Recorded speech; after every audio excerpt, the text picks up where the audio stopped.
and welcome to Face Horror Corner. How have you all been? I've been good since you saw me last week.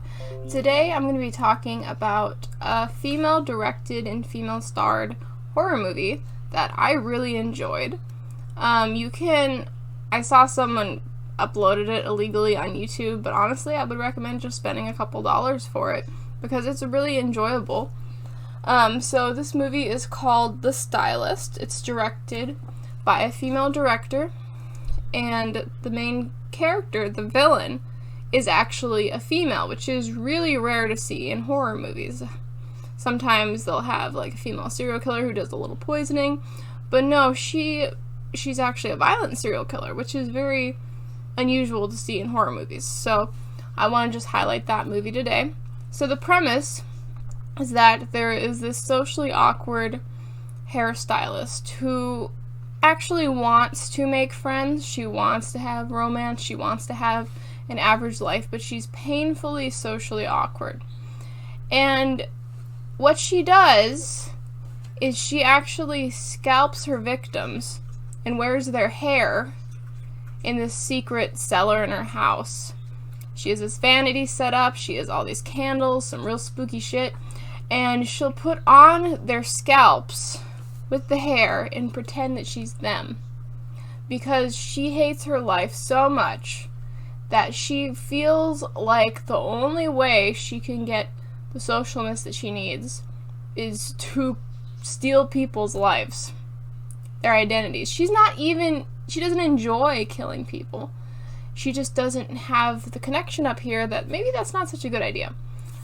So she becomes obsessed with this one woman who actually tries to befriend her, one of her clients. She wants help for her wedding makeup, and so then they form a bit of a friendship, but the friendship turns more one-sided, it turns more stalkerish. She's trying to be normal, she's trying to maintain a realistic friendship, but she does not know how not to overstep boundaries. And I won't give away the end of the film, but it was great. I loved it.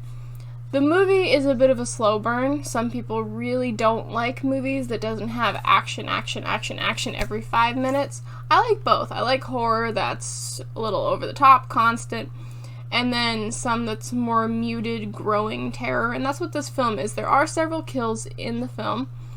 They're quite well done, actually. Really, maybe not so much violent as if you were to compare the kill scenes to like Friday the 13th. Obviously not the first one, but the 2 or 3. Friday the 13th is going to be a lot more bloody and more violent, but the tension and the actual realisticness and the possibility, my dog wants to go on my lap, and the possibility of it, something actually happening like that, she's a very realistic serial killer. So I thought that was great. I thought it seemed like true crime mixed with horror because that's how realistic and well done it was. The cinematography was amazing. The tension, the build-up, the climatic moments, perfectly shot, made to make you feel tense. The director was really good at making sure that the main character's social anxiety was realistic. You felt like you were in her head. You understood her anxiety to an extent. And she almost made you a little bit sympathetic for the villain. A little bit. I mean, you still shouldn't kill people just because you're anxious, but it was just great. So I loved it. It's called The Stylist. You can purchase it on YouTube, I believe. You can purchase it probably most places that you can buy horror movies. Yeah, so that is my recommendation for Woman in Horror. There's plenty of other women who've directed good horror movies, horror authors, things like that, but this one stuck with me. It stuck with me, and the acting is phenomenal. So make sure you give that a look. Oh, my TV, you can see the reflection of my dog trying to bury himself in my blanket.